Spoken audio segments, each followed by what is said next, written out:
Hello la famille, je suis très heureuse de vous retrouver car ça fait très longtemps. J'espère que vous vous portez bien. Alors, quelles sont les nouvelles de votre côté? De mon côté, la nouvelle est là. Je suis officiellement docteur en médecine. J'ai défendu mon mémoire sur la prise en charge générale de la drépanocytose à l'hôpital général de référence Saint-Luc de Kisontou de 2016 à 2020.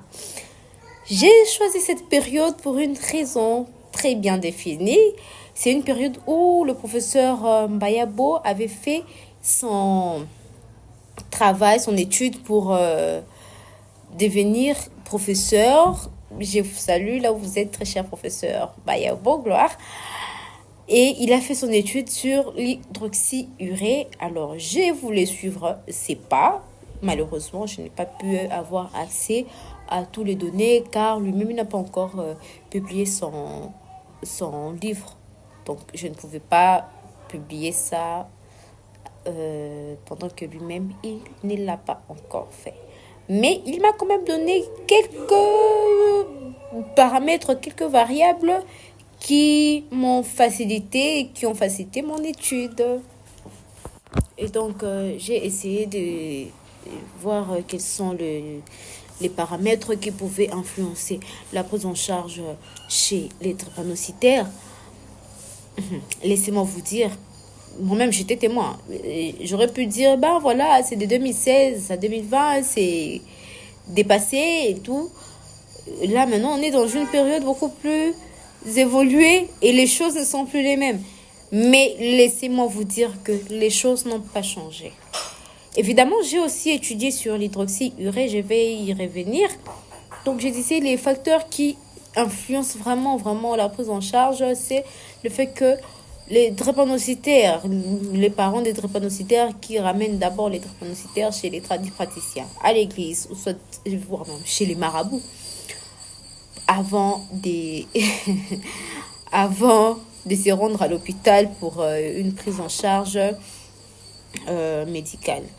Et là, je me dis, ils évitent certainement le coût de l'hôpital de fois, sachant que à l'hôpital général Saint-Luc de Kisontou, la prise en charge est très abordable.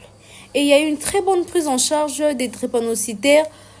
Il y a une branche spécifique que pour les drépanocytaires en pédiatrie, peu importe l'âge de la personne. Mais ce sont des infirmiers très expérimentés, les médecins très expérimentés qui prennent en charge les drépanocytaires. Mais après, comprenez que ça va devenir un peu compliqué parce que tu viens déjà chez les tradis praticiens ou chez les marabouts gaver des médicaments traditionnels et autres qui intoxiquent les malades.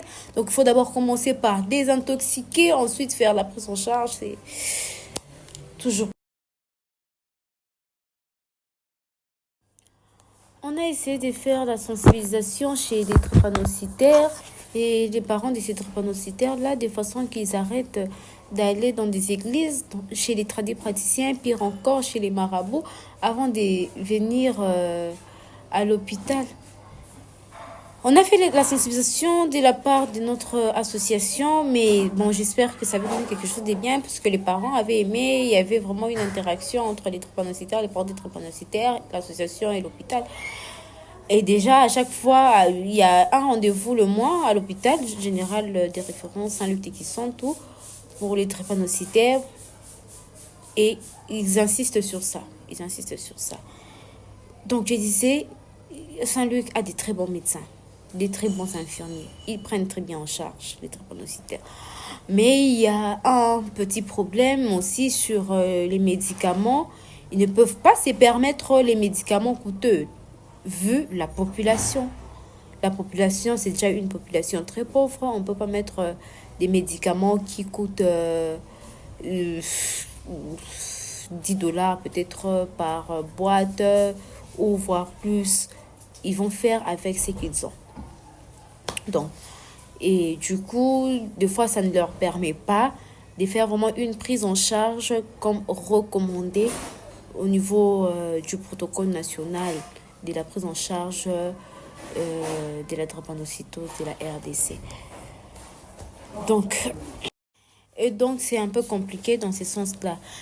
Le professeur Bayabo, il a fait son étude de 2016 à 2020 sur l'hydroxyurée et il y avait vraiment des très bons résultats. Ce qui revient à dire que l'hydroxyurée est très important pour les drépanocytaires. L'hydroxyurée, on signale, ça permet d'augmenter en fait l'hémoglobine fœtale qui dit augmentation de l'hémoglobine fœtale et donc c'est